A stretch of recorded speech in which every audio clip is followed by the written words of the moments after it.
This is how ancient debris generates in the Nether. It's the rarest and the hardest to find ore in Minecraft. If you don't know what you're doing, it could take hours to find enough to make a full set of Netherite gear, and even if you do, you will still need to find a smithing template, which is also difficult to find. In this video I'll give you a complete guide with 4 different methods to find ancient debris as quickly as possible. The 4 methods to find ancient debris are by using a bed, mining, using TNT, or in bastions.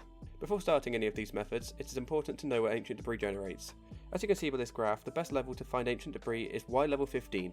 It can technically spawn at any level in the Nether, but the chances are so slim that it's not worth looking there. Now let's look at how much ancient debris you'll need. To make 1 Netherite ingot, you will need to smelt 4 ancient debris to upgrade a single piece of gear. So for full Netherite armor, you will need 16 ancient debris, and to upgrade all your tools, including a hoe, you will need 20. So in total you'll need to mine 36 ancient debris to make a full set of Netherite gear, including all the tools. The first method is using beds. This is because sleeping in the Nether causes beds to explode, which can reveal ancient debris. The most effective method is to take a stack of wool and a stack of wood with you to the Nether to craft beds. This takes up way less inventory space than crafting the beds already, as beds don't stack.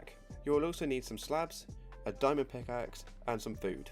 To get started, mine down to Y level 15 in any biome other than a basalt delta. This is because basalt takes a long time to mine and it has a high explosive resistance. Another thing to note is that you must mine on a chunk border, as this is where the most ancient debris generates. To enable chunk borders in Java Edition, just press F3 and G. On Bedrock there is no way to display chunk borders, however if you go to the 0, 15, 0 coordinates, or make sure that your X and Z coordinates can be divided by 16, then you're on a chunk border. Once you've found the chunk border, dig a tunnel in a straight line and make branches on the chunk borders. As you may know, exploding beds can make you take a lot of damage, however there is a way to minimise the damage taken. Mine all the blocks in front of you as far as you can, then place the bed. Then place 1 more block so there's a 4 block gap between you and the bed. Finally, dig down a block and place a slab. Now when the bed explodes you will take far less damage. Now the bed's exploded, look around in the crater for ancient debris. Hopefully you'll find some. If not, just repeat the process. Ancient debris is also blast resistant, so it won't be blown up by the bed. If you run into a lava pool, then it's more efficient to just turn around and branch off at the next chunk border rather than trying to clear it. Using this method can give you up to 30 ancient debris per hour. Method 2. Mining. Mining for ancient debris is not a very effective method early game, and especially if you don't have very good enchantments, as mining Netherite can take a very long time. However, if you have the right enchantments, it can be very effective and can get you up to 40 ancient debris per hour. The enchantments you'll need for this method are Unbreaking 3, Efficiency 2 or higher, and Mending. Unbreaking and Mending will make it so you will need 1 pickaxe, and Efficiency 2 allows you to instantly mine Netherite. It's actually faster than being in creative. The best technique is to mine in a circular pattern like this, in a 4x4 square. This will allow you to find ancient debris very quickly. Mine any nether ores such as gold or quartz that you come across along the way to repair your pickaxe. Just like the bed method, it's best to mine on a chunk border. You can mine in a line until you come across a lava pool or a patch of gravel or blackstone. As before, just go back and start mining again at the next chunk border. Method 3. TNT. Using TNT is by far the most efficient method, as you can very quickly clear a large area by blowing up a chain of TNT. However, it is also the most expensive, and you will most likely need a gunpowder farm to make enough TNT to make this effective. By using this method you can get 80 ancient debris per hour. The best level to mine for the TNT method is actually Y13 or 14. This is so you can avoid as many lava pools as possible. Again, dig a tunnel as far as you'd like on a chunk border and place TNT. Now you could place TNT on every block, but this would be very expensive. To maximise your TNT, place it on 1 block, skip a block, place 2, skip a block, place 1, and repeat. Once you've placed your TNT, ignite it and run to a safe distance. Once it's exploded, walk carefully through the crater and look around for any ancient debris. As you can see, quite a lot will be exposed, which can now be mined. However, be careful not to fall on any lava while doing this. Now you have your ancient debris, you will need to find at least 1 bastion to get the Netherite smithing template. This brings us to method 4, raiding bastions.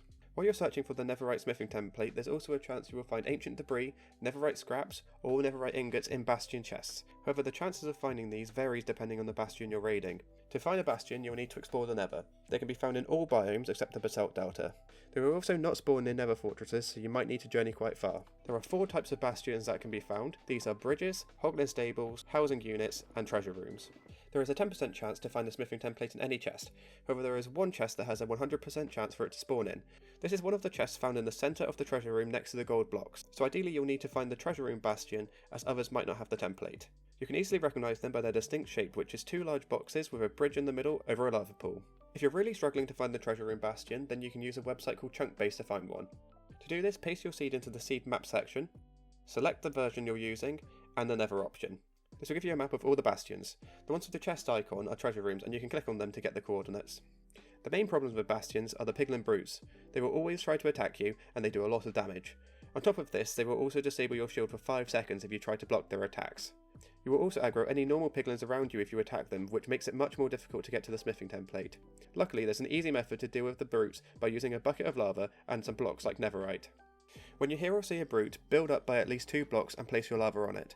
The brute will then burn and die without triggering the aggression of the other piglins. Once you've made it into the treasure room, do not open the chest straight away. This is because it will attract any nearby piglin brutes that hear it and they will try to attack you.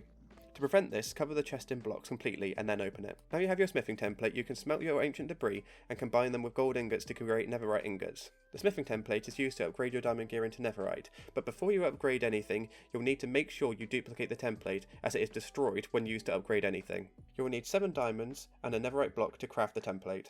So there you have it guys, that's the 4 best methods to get netherite gear as quickly as possible in Minecraft. I hope you enjoyed the video. If you did, please don't forget to leave a like and leave any feedback in the comment section below, and I will see you in the next video.